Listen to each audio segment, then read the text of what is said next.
Vous êtes sur Congo-Buzz Télévision et vous regardez votre magazine ActuBuzz. Mesdames et messieurs, bonjour, bienvenue à ce nouveau numéro de cette émission qui va revenir autour de l'actualité. Comme toujours, on va faire les points sur l'arrestation des 3 officiers de notre armée accusés pour détournement, mais aussi tripatouillage dans les nombres ou les chiffres des militaires qui sont dans tous les fronts au niveau de la République démocratique du Congo. On va aussi faire les points sur l'affaire des véhicules des députés, 500 véhicules qu'on doit octroyer aux députés. Est-ce que c'est un cadeau du chef de l'État? Est-ce que c'est un crédit du gouvernement? On en parle au cours de cette émission. On va aussi faire les points sur les rétropédalages du gouverneur de la ville de Kinshasa, Gentini Ngobila, qui avait pris une série de mesures pour lutter contre la 3e vague de Covid-19. Et parmi ces mesures, il y avait celles liées au transport en commun. Et là, le gouverneur a fait marche arrière pour revenir sur sa décision. Quels sont les impacts de cette décision? On en parle au cours de cette émission avec M. Nathan Kazadi, que j'aime appeler les très proches de Bizima. Bonjour. Bonjour Hervé, comment tu vas? En forme vous-même. Merci beaucoup de m'inviter sur le plateau. Bizima se porte bien? Oui, il va à merveille, il se porte à merveille. C'est C'est un frère et un ami congolais comme beaucoup d'autres amis congolais que j'aime. Il est congolais? Patriote congolais. Pourtant, il avait plié aussi bagage quand Mouzé a demandé aux Rwandais de quitter la RDC. Pas de quitter la RDC, mais de regagner le Rwanda. Bon, je sais que Bizima n'était pas allé au Rwanda, il était allé à Goma. C'est à Goma qu'il y avait la base arrière de RCD. Donc voilà, il n'était pas rentré au Rwanda. Il n'était pas allé au Rwanda, certes, mais il faisait partie du lot des Rwandais qui ont quitté la RDC. Non, non, après la déclaration des Mouzé. Non, non, c'est trop, comment on dit, c'est trop catégorisé en disant comment des très catégorisé? Du lot de mais Rwandais. Mouzé avait demandé aux Rwandais de quitter le pays. Bon, et Bizima s'est retrouvé dans ces lots. C'est une parenthèse, mais je crois que Bizima n'est pas rwandais. Pas que je crois, je sais que Bizima n'est pas rwandais. Il fut notre ministre des Affaires étrangères en 1996. James Kabareba était aussi chef d'état-major ici, alors qu'il était rwandais. Et actuellement, il occupe des fonctions officielles même au Rwanda. Ça se rapproche pas. Vous le pensez? Oui, je le dis, je le soutiens. Ah bon? Bizima, c'est un patriote congolais. Voilà. Mais comment et pourquoi un patriote congolais a quitté la RDC dans les lots des Rwandais? Ce que je sais, Hervé, tu l'as pas vu quitter la RDC, et j'insiste, l'histoire nous renseigne que Bizima avait quitté la RDC. Il était retourné à Goma. Je n'ai pas besoin d'être là pour savoir. Non, non, il était retourné à Goma. Il était retourné à Goma. Voilà. Très bien, on va parler. Ce sont des bons et mauvais souvenirs que nous retenons de l'avènement de l'AFDL, mais bon, voilà, c'était nécessaire. L'AFDL et Bizima qui nous ont infiltrés. Qui ont infiltré notre armée. Bon, nous allons nous réserver de mentionner le nom des gens sans beaucoup de preuves. Mais Bizima, Mouzé, Joseph Kabila, ils font tous partie de l'AFDL. Non, mais il n'y a pas que Bizima Kara, qui est d'ailleurs un docteur en médecine. J'ai cité Mouzé, j'ai cité également Kabila Joseph. Bon, ok, on évolue. L'actualité sur le plateau. On va parler de la mafia au sein de l'armée. Le chef de l'État l'avait décrit récemment. Et là, nous avons appris l'arrestation des 3 officiers de notre armée, accusés dans des histoires vraiment très sales, qui ne cadrent même pas avec leur fonction d'officier militaire. Alors finalement, nous sommes en train de donner raison, lentement mais sûrement, au président de la République. Oui, le président de la République, Félix-Antoine Tshisekedi Tshilombo, a toujours eu raison. Je mettrai ma main à couper par rapport à ça, avec sa façon de prendre des décisions, qui est très informée. Si le président est arrivé à dire qu'il y a la mafia dans l'armée, il a toutes les informations qu'il faut pour qu'il puisse dire une information comme celle-là, ou qu'il puisse donner un avis comme celui-là. La mafia, elle existe dans notre armée, et c'est une mafia qui a été organisée depuis une vingtaine d'années, entretenue. Pourquoi? Parce que c'était une vache à lait à tous les officiers militaires et à certains dirigeants du gouvernement qui s'enrichissaient illicitement par rapport à tout ce qu'on faisait comme dotation à l'armée, avec des effectifs compliqués, avec des effectifs faux. Détournement de la solde des militaires. Surtout, et de la ration des militaires. Et c'est vraiment méchant Hervé. Tu sais, quand on dit au président, voilà, nous avons plus ou moins 21 000 hommes de troupes. Alors que sur le terrain, ils ne sont qu'à 2 000 ou 3 000. Bon, c'est méchant, c'est méchant. Vous savez, le président ne pouvait pas se rendre au front, mais il a des représentants, lui étant le commandant suprême des forces armées congolaises, donc ceux-là qu'il a délégués, par exemple les généraux qu'il a nommés à des postes de commandement, c'est eux qui devraient rendre des bonnes informations et qui devraient rendre des comptes au président avec des éléments précis. Maintenant, à lui-même de se rendre compte que voilà, il y a des tripatouillages compliqués dans les chiffres, dans l'effectif des militaires, c'est méchant, c'est méchant. Alors là, on a mis la main sur 3 officiers, alors qu'il y a aussi d'autres officiers qui sont cités dans des rapports internationaux, des rapports des ONG des droits de l'homme, des officiers qui seraient en train de coopérer avec des militaires pour nous infiltrer, des officiers qui détournent aussi la solde des militaires. Mais alors, qu'est-ce que notre justice attend, notre justice militaire, bien entendu, pour mettre la main sur tous ces gens cités depuis longtemps dans plusieurs rapports? Je crois que la justice militaire a une procédure et il faudra observer toutes les étapes des procédures. Quand c'est en flagrance, là, je sais qu'on sait mettre la main sur quelqu'un parce que c'est une flagrance, mais il y a de procédures. Quant à ceux, nous nous souviendrons que le président ayant dit qu'il y a la mafia dans notre armée, en principe, l'état-major général de nos forces armées congolaises, animé par beaucoup de généraux, il devrait se remettre en cause et en question. Donc c'est une expression de manque de confiance par rapport à ceux-là qui animent cette institution qui est les forces armées congolaises. Il devait y avoir des gens qui devraient démissionner. Des généraux. Et malheureusement, ici, nous n'avons pas cette culture. Ouais, il y a des généraux qui eux-mêmes devraient se dire, par rapport à ce que le président a dit, moi je crois que je dois ne plus servir sous le drapeau parce que c'est une accusation de manque de confiance. D'abord, comment ils se sentent? Vous êtes chef d'état-major, vous êtes, je ne sais pas moi, général d'armée, et le président de la République, qui est le commandant suprême, déclare à haute voix qu'il y a la mafia au sein de l'armée, mais vous êtes là tranquille, personne ne réagit, personne ne bouge. Malheureusement, ici chez nous au Congo, c'est comme si le ridicule ne tue pas. Vraiment, c'est comme si le ridicule ne tue pas. Or, c'est une façon tacite de dire, voilà, messieurs, prenez vos responsabilités, il est temps. On doit changer les choses. Vraiment, il faut qu'on change les choses. Tous les animateurs de nos forces armées congolaises et de la police nationale, je crois qu'il est grand temps pour que les gens se disent, bon, on a été longtemps à ce poste, il faut qu'on se résigne, il faut qu'on quitte ce poste parce qu'il faut qu'il y ait du sang nouveau, il faut qu'il y ait de nouveaux généraux animés du patriotisme inconditionnel pour éradiquer tout ce qu'il y a comme foyer de tension à l'Est surtout. Et comme le président lui-même s'est donné la mission en disant que voilà, mon mandat ne serait pas un mandat réussi si je n'arrivais pas à mettre la paix à l'Est. Et là, j'ai appris, c'est une information qui n'est pas encore certifiée, que le général, le chef d'état-major, Mala Célestin, je crois, il serait placé en résidence surveillée. C'est, comme vous l'avez dit, c'est aussi une information à vérifier, mais ça serait une bonne chose si tel est le cas. Ouais. Si tel est le cas, ce serait une bonne chose. Alors, est-ce qu'on peut encore s'attendre à d'autres mesures beaucoup plus drastiques de la part du président? Le président... Regardez tout ce qui se passe maintenant au sein de l'armée, au sein de la police, au sein de nos services de renseignement. Il y aura des mesures très draconiennes et il y aura des mesures très dures qui seront prises à l'endroit de tous les animateurs de nos forces armées congolaises, parce que le président ayant décidé d'aller séjourner à l'Est, c'est quelque chose que beaucoup de gens, dans le temps, ne pouvaient pas croire. Et ça faisait un fonds de commerce pour beaucoup de personnes quand ils disaient « Oh non, bon, il faut qu'il aille à l'Est, il faut qu'il aille à Bunia, il faut qu'il aille à Beni, à Ituri. » Heureusement, il s'y est installé. Et c'est quelque chose que le président avait promis. Et il a fait. Pour ne pas dire, il a dit et il a fait. Il a fait, comme Kabila. Comme qui? Comme Kabila, non? Ah bon, ok. Mais je sais que c'est un homme de parole, notre président. L'un des compagnons de Bizima. C'est notre président Félix Antoine Tshisekedi, c'est un homme de parole. Je sais quand il dit une chose, il l'accomplit. Voilà. Et ce qu'il prendra comme mesure, beaucoup de têtes vont tomber. Et j'en suis sûr. Beaucoup de têtes vont tomber.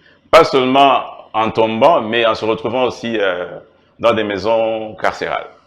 Des têtes vont tomber. Jusqu'à ce jour, nous ne savons pas où se trouve Caleb Mouton, John Numbi, porté disparu. Est-ce qu'on doit encore continuer à faire confiance à notre justice? Oui, absolument. On doit faire confiance à notre justice. Nous sommes de ceux-là qui croyons, mais comme la Bible dit. Les terrain disent autre chose, malheureusement. Non. Hervé, nous sommes de ceux-là qui croyons, comme la Bible dit, la justice élève une nation, mais le péché fait la honte du peuple. Ce qui est vrai, c'est que notre justice va élever la nation congolaise. L'histoire de M. Caleb Mouton, c'est en partie honteux pour lui-même. Il ne doit pas se cacher. Pour ce qu'il a été pour ce pays, il ne doit pas se cacher. Par contre, c'est quelqu'un qui devait se rendre en disant, bon voilà, je suis là, s'il faut m'arrêter, arrêtez-moi. Il vous a dit clairement qu'en sa qualité d'ancien administrateur de l'ANR, il ne peut pas répondre. Alors, c'était encore quoi, au tribunal des... Exactement, ça lui a été accordé.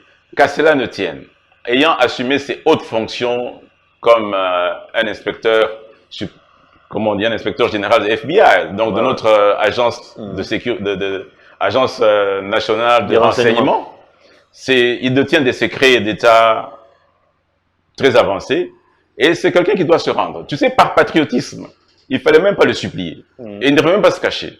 Parce que ça fait, je crois, plus ou moins 4 mois qu'il ne se fait pas voir, et si la barbe doit pousser, je ne sais pas si on le reconnaîtra en sortant, mais c'est dommage. Très bien. Pour ce qui est de John Numbi, j'aurais aussi appris que tout ce qu'il y avait comme rumeur par le passé qu'il serait en dehors du pays, cela n'est pas vrai. C'est faux.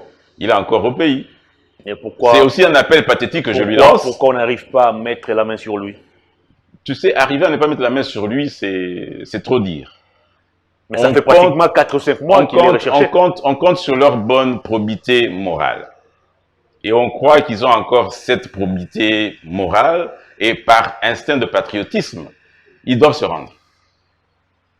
Et ils ne donnent aucun danger pour le pays. Très bien. Est-ce que faudrait-il réfléchir en termes de la restructuration de notre armée? Bref, de notre appareil sécuritaire d'une manière globale. Restructurer, oui, mais ce que je demanderais par exemple au président, c'est faire un bon casting pour que ceux-là qui doivent venir maintenant animer l'état-major général de nos forces armées congolaises soient des hommes intègres, soit des hommes sur qui on peut compter pour la bonne marche de la sécurité du pays. Et par rapport aux inspecteurs ou aux administrateurs généraux de l'ANR, il faut aussi des hommes très honnêtes, des hommes patriotiques. Voilà. Très bien. On va parler de la ville de Kinshasa et de son gouverneur, Gentini Ngobila, qui avait pris une série de mesures, mais là, Gentini Ngobila vient de faire marche arrière. Est-ce que ça vient confirmer la thèse selon laquelle les différentes décisions annoncées auparavant par Gentini Ngobila n'étaient pas réfléchies? Bon, ce qui est vrai, c'est qu'une décision peut être prise et puis on peut revenir sur la même décision pour améliorer.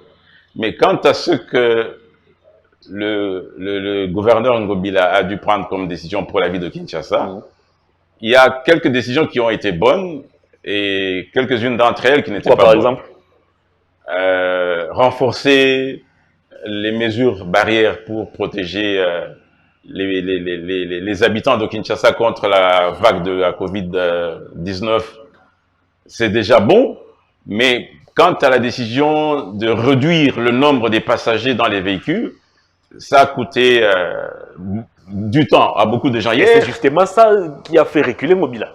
Oui, ben, c'est déjà bon quand un leader peut prendre une décision et revenir sur la décision pour le bien-être de la population. Une preuve de plus que c'était une décision qui n'était pas réfléchie. Ça pouvait être bien réfléchi, mais bon, l'application aussi de la décision pose un problème.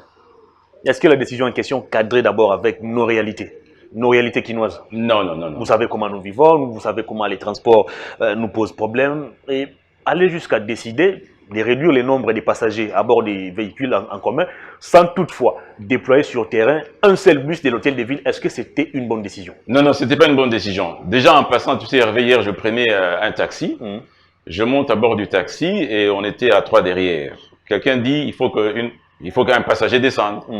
Alors je demande aux 2 autres, je dis, bon, choisissez parmi vous 2 qui va descendre, parce que moi je ne descendrai pas. Et puis je dis, bon voilà, déjà quand on est sur la chaussée, je ne vois pas un inspecteur qui viendra demander au chauffeur de taxi, vous avez pris 3 passagers derrière. Donc la décision n'était pas la bienvenue parce que son application devait poser problème. Et ce qu'on a vu hier dans la ville de Kinshasa comme problématique sur le transport, c'est décevant. J'ai vu des gens faire des kilomètres à pied, des gens décevant. Qui quittaient Kingasani, des gens qui quittaient Massina, traverser les boulevards Lumumba à pied, matin comme soir. Et heureusement parce que le peuple congolais, c'est un peuple pacifique et paisible. Ça pouvait... Sinon, ça allait être un soulèvement populaire. Je te dis, ça pouvait coûter d'un rien pour que tout chambarde dans la ville. Mais le peuple congolais, il quittait chez soi pour aller travailler et paisiblement le soir encore refaire la même course. Et voilà. Nous aimons beaucoup notre pays et nous pensons que beaucoup de choses doivent changer. Et l'occasion faisant, les larronditons, les chauffeurs en ont profité pour hausser les prix de la course. Moi, j'ai quitté de chez moi à Matete jusqu'ici, j'ai payé 2500 francs. Bon, les chauffeurs avaient transporté 3 personnes. Et d'habitude, tu payes combien? 1500 francs. Bon. Ok, je crois que Gentini a des bons conseillers et il a des oreilles pour savoir que il doit travailler pour le bien-être des habitants de Kinshasa. Dans tout ça, que fait l'Assemblée provinciale de Kinshasa? Il est certes vrai que l'Assemblée a suspendu ses plénières. Godin Poya a évoqué la Covid-19, une décision contestée par certains députés qui estiment que la mesure a été prise de manière unilatérale par Godin Poya comme président de cet organe délibérant. Alors finalement, dans tout ce qui se passe à Kinshasa, quel est le rôle de l'Assemblée provinciale? Bon, je crois que l'Assemblée provinciale a un rôle d'éditer des lois sur la ville et de contrôler aussi le gouvernement provincial de la ville de Kinshasa. Est-ce qu'elle le fait? C'est à vérifier. Mais je fais confiance, malheureusement. Je fais confiance. Comme il a là je fais confiance en président Godin Poy que je ne connais pas, mais par ses interventions sur notre plateau de Congo Buzz, je trouve que c'est un homme bien, avec une tête bien faite et que c'est un homme intelligent. Quant à ce, je crois que l'Assemblée provinciale de Kinshasa, si besoin en est, c'est de se mettre en plénière ou de convoquer une plénière, je ne sais pas si ce sera extraordinaire, afin de trouver solution aux problèmes de nous Quinois qui en pâtissons chaque jour. Et c'est pénible de vivre à Kin présentement parce que il y a le problème de transport qui n'est jamais réglé, le problème d'embouteillage qui n'est jamais réglé, et on a tendance à se demander si la ville est réellement gérée. Alors, il y a aussi des amendes qui ont imposées dans ces séries de mesures. On vous arrête sans porter votre masque, vous devez payer 10 000 francs. On vous arrête dans un bar, vous payez 10 000 francs. On vous arrête pendant les heures de couvre-feu, 20 000 francs. Alors, moi, je me pose la question de savoir auprès de qui on va payer toutes ces sommes. C'est une très bonne question. Nous nous sommes demandé aussi avec des amis. Est-ce que c'est au policier qui va m'arrêter que je vais remettre? Est-ce que le policier aura un reçu de quittance pour remettre à la personne qui paiera pour dire, bon voilà, tu m'as payé 10 000 francs et voilà la quittance? Ou ça sera des carnets parallèles qui vont circuler parmi les policiers? Ou c'est les agents de DGRK qui seront assignés à des postes de contrôle? C'est vrai que la décision a été précipitée, je le dirais. Parce que si quelqu'un doit payer une amende, il va la payer à qui? Au policier ou à l'agent DGRK qu'on va appeler? Et cet argent va servir à quoi? Bon, je crois qu'il y a beaucoup de besoins dans la ville. Seulement que si c'était bien réfléchi auparavant, on peut peut-être trouver des mécanismes et des moyens pour mieux encadrer les paiements de ces amendes, qui d'ailleurs, bon, il y a beaucoup de gens qui ont dit c'est exagéré, et c'est vrai, c'est exagéré. Parce que si je peux payer mon cache-nez à 500 francs et que je dois payer une amende de 10 000 francs, déjà si je ne sais pas en avoir un... Une amende qui est passée de 5 000 à 10 000 francs sans raison valable, l'Assemblée provinciale ne donne aucune explication, et elle ne s'est même pas interpellée Ngobila pour lui poser la question de savoir quel est l'intérêt pour vous d'augmenter l'amende en ce qui concerne le port du masque, par exemple, de 5 000 à 10 000 francs. Bon, si je me dois me mettre à la place du gouverneur, peut-être en haussant le prix d'amende ou le taux de l'amende, c'est pour que la personne, quand il y a une sanction par rapport à un prix, la personne est généralement conscientisée pour dire, bon voilà, je n'aimerais pas tomber dans ce coup pour payer une amende, alors il faut que je me protège, il faut que j'applique la mesure qui a été prise à mon endroit. Mais quant à ce... Il faut chercher à savoir, ces amendes après avoir été payées, elles seront dans quelle caisse? Et qui va gérer ces amendes?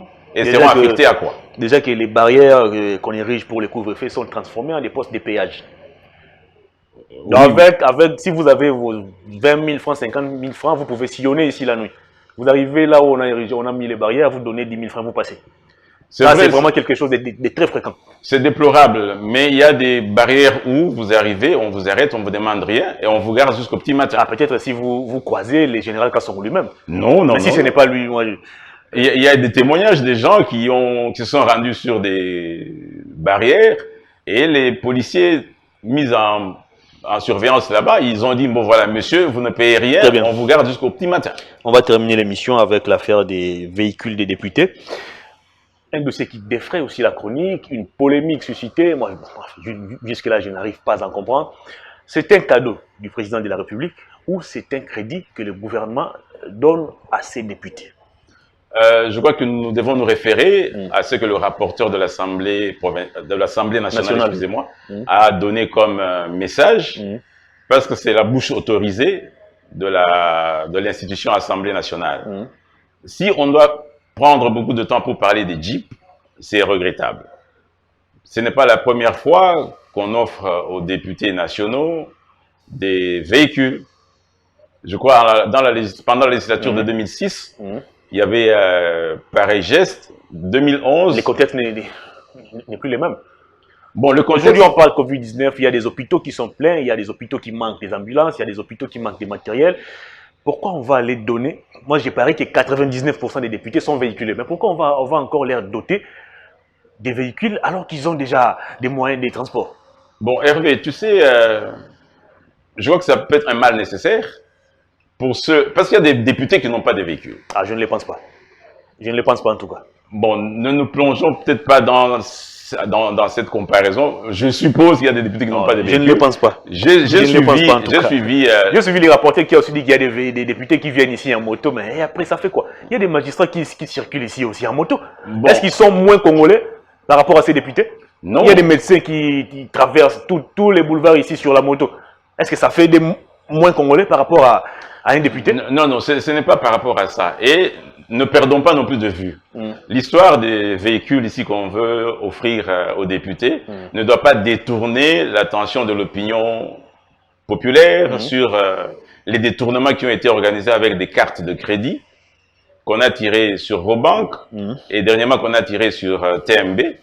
Il y a des lettres qui ont été mises sur la toile.